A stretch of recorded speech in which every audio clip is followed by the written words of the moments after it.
So, welcome to the Slush, second day of the event in Istanbul, which is pretty exciting. We are here, every investor is here, every entrepreneur is here, everybody is just talking about the new exciting stuff and listening, amazing lineup here today. So today, I'll be joining with amazing people, and right now Mr. Abdallah is here.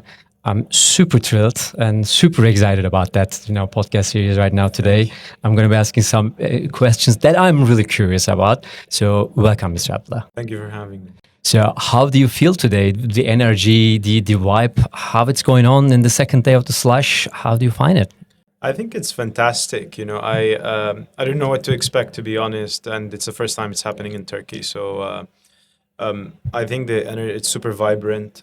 So many curious, entrepreneurs, very solid investors, and you have a massive ecosystem of people who are super excited to be here. So I think it's very vibrant, and just walking around talking to everyone has been very informing. It's been very exciting. Everybody's working on super interesting stuff. So it's very exciting, yeah.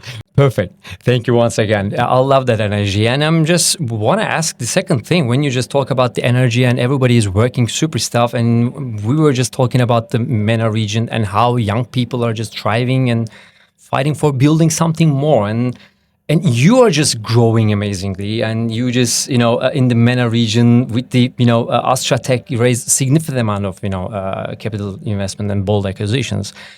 Can you tell me more about what you expect right now, and what's your ambition right now in this specific moment? So I exited my business last year, and I've been getting the same question over and over again. Ambition-wise, I think I really want to look at more impactful businesses. Like, I really want to try and do things that sort of change people's lives in one way or another. And that's sort of what sort of drives me. I know there are a lot of businesses that exist, especially in the financial world today, where sort of nobody benefits. You trade this coin for that coin, and nobody sort of made anything, or nobody's life has moved in any which way. And I think there's a lot of problems that need fixing, whether it's in fintech or in many different spaces. It's a super exciting time to build. I think we have a lot more resources to be able to build and conjure things that, in the past you weren't able to do. So I think it's a very big, opportunity for a lot of people, especially builders. My hope and my ambition is to sort of, build things that last for a very long time and impact people's lives for a very long time. And that's what I hope to do. It's a great moment when you say that. I was just thinking about it. As an entrepreneur myself too, I'm just thinking there's a two-phase, I think. When you just first started as an entrepreneur, it's always build, hustle, grow, and just make something. And then when you exit, how that it feels? Because when you exit, there's another mind shift coming. Building teams is different, expectations are different. I think it's personally a different stage. I don't know. I didn't exit. I didn't have that feeling yet right now. But how does it feel to make the exit and change to another level? So when you're building, when you're mid-build, and when you're building a business, and if hopefully your business is successful, you're in this sort of king state of mind where you feel like you are the best at what you do, and nobody else is better than you, and you have like all of those feelings that you know exactly what you want to be doing. When you exit, you start noticing that you are not, because between your build and exit journey, many years pass, right? And then you end up at the other side where you're older, you're maybe consumed, you're maybe a little bit tired, and you start realizing that now there are younger people smarter than you, they have more fire in them, they have more sort of grit and ambition, and they have a lot more hustle in them to do. And you realize you're not what you used to be. And you sort of have to change course. You sort of have to change your perspective on things, where maybe you become more supportive of other people doing things, and you are more comfortable taking maybe the back seat or the passenger seat, as opposed to, I want to do this myself, and I want to build this myself, and I want to build that myself. So that maybe is a very big mental shift for a lot of people. And maybe a big part of the mental shift as well is people are always intimidated by their own success. If you build something that's pretty successful and then you exit, you always worry that the next thing you build is not going to be as successful, and that's sort of. But for me, alhamdulillah, I don't feel that. I feel That's just great. I feel just super excited to build other things that maybe I will fail at, and that's sort of thrilling, and I look forward to it. I think it's not my I think, but is it like getting ready or always prepared for failing makes it easier? Oh, 100%. Yeah. Yeah, 100%. I mean, if you want to do anything well, you need to really fail so often and sort of embrace failure in a way where you look forward to it. Like, yeah, I want to fail like this. So I understand it very well. Battle scars, you need to just collect as many as possible. And I've heard someone once say, you learn more from failure than you will ever do from success. And that is very true. I feel we're just growing up in a mentality of I need to succeed, and I succeed really, really fast. And if I don't succeed, all life ends. It doesn't. You can fail and once and twice and 3 and 4 times and meet so many people and learn so many things, and maybe one time you make it, and that then means something. Yeah, when you get loose of the shame and all these personal 100%. feelings and entrapment, I guess it's going to be much easier, right? That's true. So I wonder about the team building, because when you just start all these things and run through the journey to the exit and build some more things, how do you see the importance of team building? Well, everything is a team, right? Yeah. So I really believe in teams. I'm not a big believer in teamwork, but I believe in teams. I fully believe in individual work being done by individuals that are brilliant. Yeah. So it's a team of a set of individuals, each running their own corridor, and they're doing things very well. I'm not big on everybody needs to work together and everybody needs to find a way to become a team player and all of that. I'm not very certain of that, but then it becomes, you need to be humble enough to understand you don't know everything. Yeah. And you will save yourself a lot of time and money if you find the person who is most capable of doing the things that you don't understand. Yeah. And you also need to be, generous enough to give away as much as you can to attract that kind of individual. But also you need to be able to let go and delegate enough to allow those people to do the brilliant things that you bring them to do. I see a lot of people, they hire brilliant people and then they don't allow them to do anything on their own. What a shame. That's it's like buying an amazing bird and putting it in a cage. That doesn't do much for you.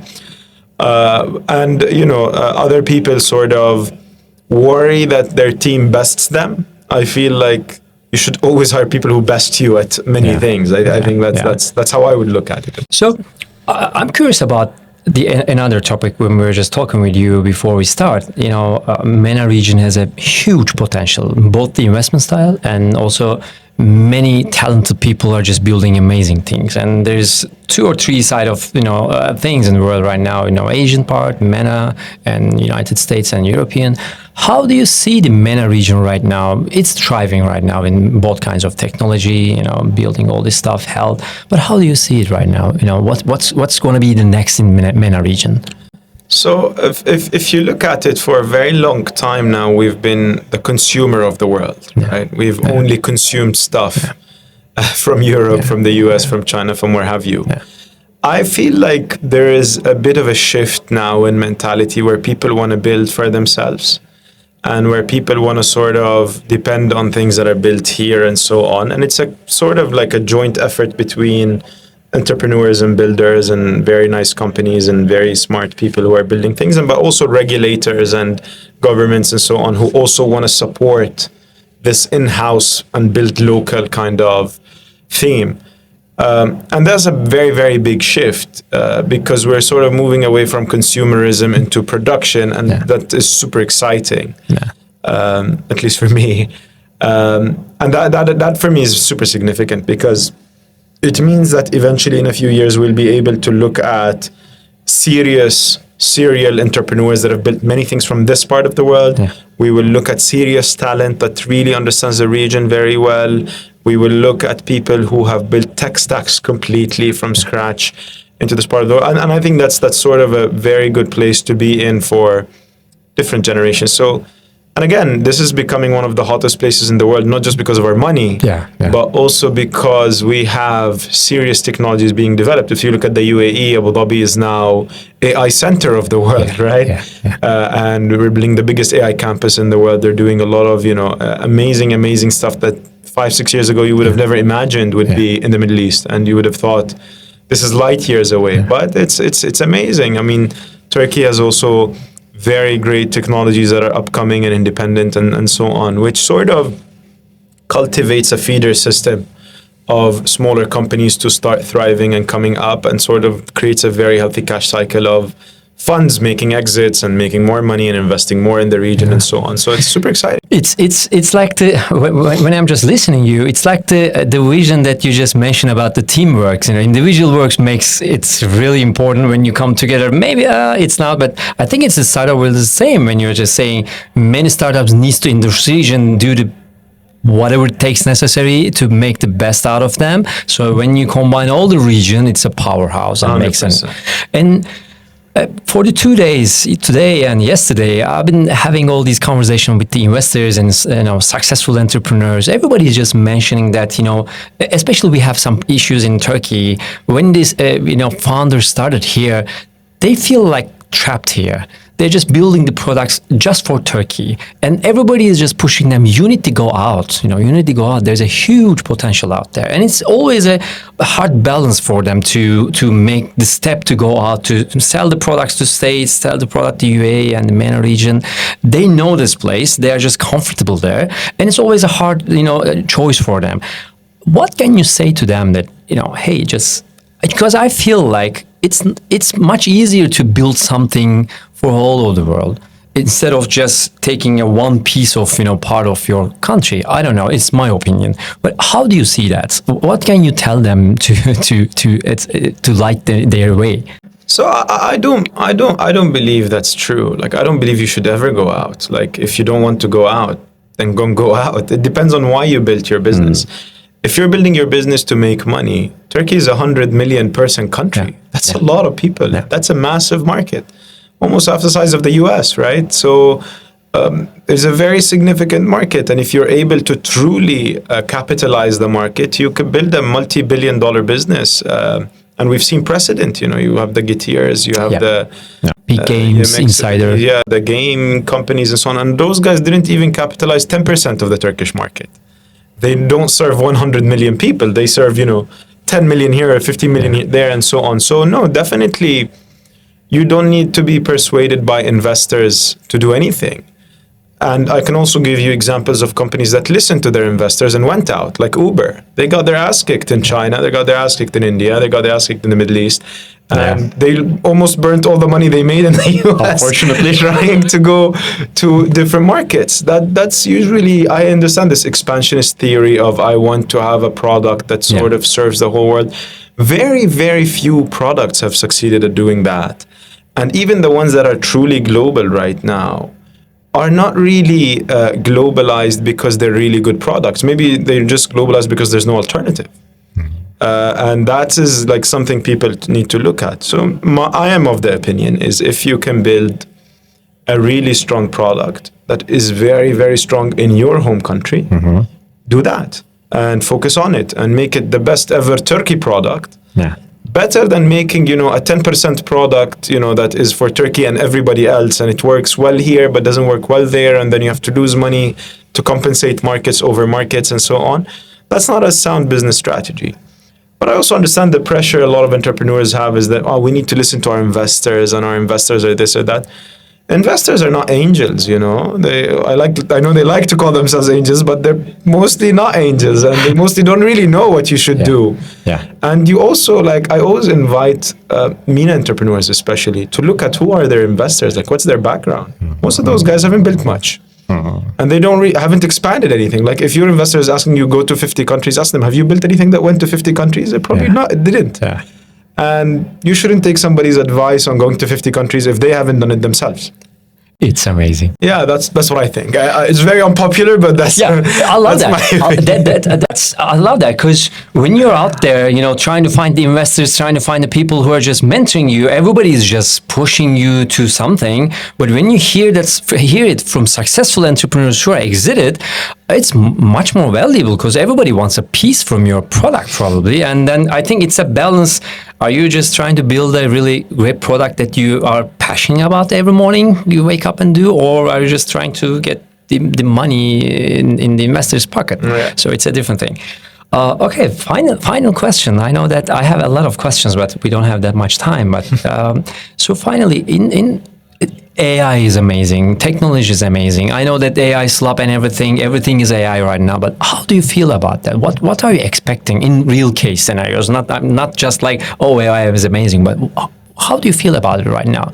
What's going to change? I mean, I've lived over a few trends over the past few years and a few bubbles. Like we had this, there was a crypto trend for a minute, and then there was this blockchain trend for a minute, and then there was this NFT bubble for a minute, and those things were not AI. Yeah. I think AI is very serious. Like I think AI is not coming; it's here already, and it will sort of shift everything we know about how to build a business and how to make a business and how to sort of profit and how to expand and go to different places. I think people who will know how to cultivate AI to their benefit will have an extreme advantage over people who don't.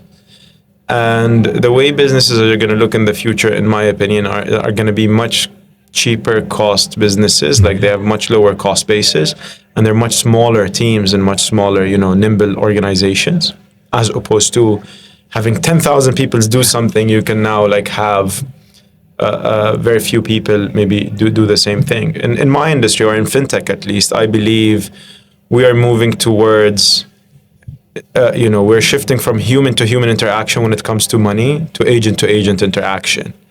And my agent will be able to negotiate with my bank's agent on top of my banking services, on top of how I deal with money. So I don't believe humans will be dealing with money for much longer. It's going to be our agents sort of doing that on our behalf. And that's what I think. Perfect. Mr. Abdullah, thank you so much for having the time and giving us this amazing talk. It's a pleasure for us to have you. Thank you. Thank you for having me. Thank you so much. Appreciate it.